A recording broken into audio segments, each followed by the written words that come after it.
The Valorant community fights over everything, whether it's the best skins, River is straight dog. Hence uses that op. players, Look at Forsaken. Okay, Forsaken is the best player in the world. I said it. Guy can play anything. or teams. We just never seem to agree. The only thing we probably have a consensus on is that crouch spraying is bad. And well, that's why I was quite surprised that when I was watching pro play recently, I actually saw a lot of spraying. And that could only mean two things. Either some secret silvers have infiltrated the pro scene, or there's more to spraying than what people often say. So what's the deal with spraying? And why does it have such bad reputation while pros seem to use it all the time? Hey guys, it's Konpeki here, and in this video, I'll be going over why pros seem to constantly spray while a large amount of the player base sees it as a crutch for bad players. In other words, what are the pros and cons of spraying, and how should you be using it to have more success in your games? Oh, and if you need any more hands-on personal help to rank up, my team of VCT level coaches and I can give you feedback inside our 10-week Immortal roadmap coaching program. We're so confident in our coaching that if you don't gain 500 RR in 10 weeks, we'll give you a full refund. The first one-on-one call with us is completely free, so use a link in the description to book your free call. And make sure to hurry because the next season starts in just 3 weeks and we have only 19 spots left. Okay, let's be real. Spraying has clear downsides. If you immediately start firing the moment you see the slightest pixel of an enemy appear on your screen, you're probably not going to be the most accurate, and the odds of an embarrassing whiff are dangerously high. Similarly, firing more than 10 to 15 bullets at a time is a clear and easy way to make sure you lose control and will have you praying to the RNG gods. But there is one other reason why spraying is often seen as bad as well. It's just not clean. I think we can all agree that in the Valorant community, perfect aim is put on a pedestal. Everyone wants to be the kind of player who can land those crispy headshots every single time. It's like there's this unwritten rule that if you're not constantly improving your aim, you're doing something wrong. And let's face it, spraying doesn't exactly scream precision. Think about all the pro clips and highlights you've watched. What do you see? One taps, flick shots, and insane headshots. You rarely see extended sprays making it into montages. For a large part of the community, Valorant is all about those flashy split-second kills. That's the kind of stuff that gets views and hypes up the community. Just like with the spraying is bad sentiment, there's some truth to believing in aiming supremacy.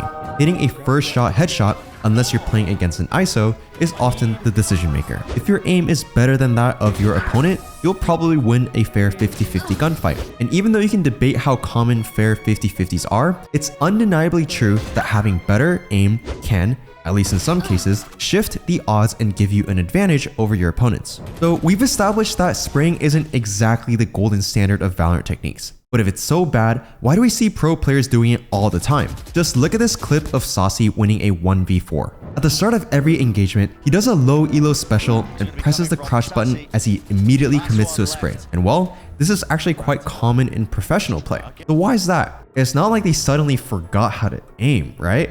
Well, no. There's actually a good reason for this. And in the case of the Saucy clip, there are 2 or maybe even 3 valuable lessons to learn here. The first one has to do with the realities of high-level play. When you're watching pro matches, you might notice something interesting. The time to kill is incredibly low. We're talking about fractions of a second here. At this level, if you miss your initial shots, you're pretty much toast unless you have a backup plan. And guess what that backup plan often is? Spraying. Think about it, even the best players in the world aren't going to hit every single shot with 100% accuracy. Just like anyone else, they're human. Of course, pros will try to hit a first shot headshot if possible, but what do they do when they miss that first crucial bullet? They transition into a spray to try and secure the kill anyway. It's not about having bad aim or being lazy. It's about adapting to the situation and doing whatever it takes to win the engagement. So why is that different from lower ranks? Well, because even though in the lower ranks, guns do the same amount of damage, the time to kill is very different. In gold, or even diamond, if you miss your initial shots, you're either already dead, or perhaps more likely, you find that you can reset your accuracy, hit a quick strafe, and go again. This means that you can make yourself hard to hit and essentially reset the fight. So why can't you do that in pro play? Well, because in pro play, it's a lot less likely that neither party hits any shots, so that the fight either ends after the first couple bullets, or otherwise, at least one of the 2 players involved gets tagged, slowed to a crawl, and ultimately loses a fight because of that. Just try to recall how often you see a prolonged strafe, shoot, reset, strafe, shoot, back and forth gunfight in a pro match. It rarely ever happens. More likely than not, one of the two players involved hits a quick headshot. If not, one of the players at least gets a tag, which results in an easy spray. And if neither of those things happen, there's probably a teammate close by that makes sure the fight is swiftly cleaned up regardless. The prolonged aim duels that you see in ranked just don't really exist when we look at pro play. In short, spraying isn't something that pros immediately prefer over hitting accurate first bullet headshots with precise tapping or bursting. Rather, it's a necessity that becomes apparent in the low time to kill environment of pro play. If you can't kill your opponent immediately, you better at least kill them before they get the chance to reset the fight. But again, this is not the full picture, as aside from the necessity of spraying in certain situations, there are also some other reasons you want to have a strong ability to spray outside of those scenarios. That's right, there are actually some hidden benefits to spraying that many players overlook. One of those benefits, Saucy showcases really well in his last two duels of that clutch. Namely, by having the ability to hold down a solid spray, you can hold really tight angles, and this can actually work to mess up your enemy's peak. Before his last clutch winning duel, it's fair to say that his situation looks bad. His position is known, he has 5 HP, meaning he'll die in a single shot no matter what, and his opponent has plenty of time to retake and defuse a spike. Here, many people would say that his situation is so dire that his only option is to try and hit a clean one tap.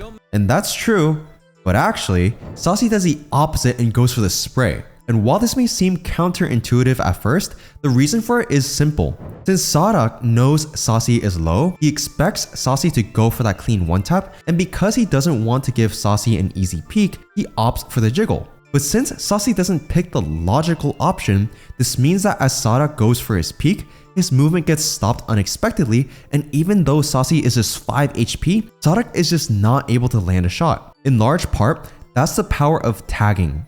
If someone has both their aim and movement in sync, like any good player should, a disruption to movement automatically becomes a disruption to aim as well. That's why it's so annoying to unexpectedly walk into a wall or box while taking a gunfight. Essentially, while a first bullet hit in the chest or shoulder of your enemy doesn't immediately kill them, like would be the case with a headshot, the first bullet hit immediately disrupts their aim and movement, and it's a lot easier to do that consistently. Of course, that doesn't mean you should always hold angles by crouch spraying, but it is a solid tool you should be aware of. And it's something that's especially powerful if you're holding tight angles or want to counter something like a jiggle peek.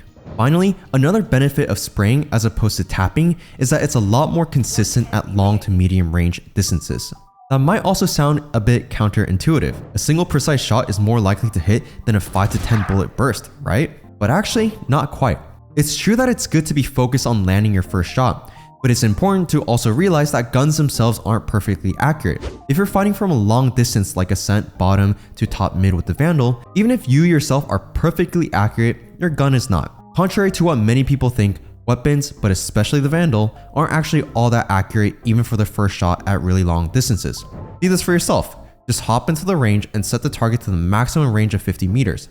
What you'll find is that especially if you're not ADS'd, your first bullet accuracy is easily inaccurate enough to miss the mark at longer distances. With something like the Phantom, it's a bit better, but the Phantom loses damage at range, so again, tapping doesn't really work. This means that perhaps counterintuitively, short sprays or bursts are ideal for mid to long range combat. While tapping for heads can result in random misses even if your aim is perfect, properly aimed bursts allow you to first tag your opponents to a standstill by hitting them in the upper body so that you can then easily finish them off by hitting a few more shots when they're already slowed down and low in HP. If you want the best of both worlds, you do what Saucy does, and you aim for the upper body, giving you both a much higher chance of hitting that crucial tag while also having a good chance of hitting headshots to finish off your opponents more quickly. And that is the key. All in all, I hope this video has shown you that spraying isn't just a tactic for noobs, but instead a tool that even the pros use all the time. Of course, spraying shouldn't be your instinct for every single situation. You need to have multiple tools in your toolbox after all, not just crouch spraying. But spraying has many legitimate uses and it doesn't deserve all the flack that it gets. If you have any more questions about spraying or any other topic for that matter, make sure to leave them down below in the comments and I'll be happy to answer them. Thanks so much for watching. Don't forget to subscribe to see my future videos and I'll see you in the next one. Bye-bye.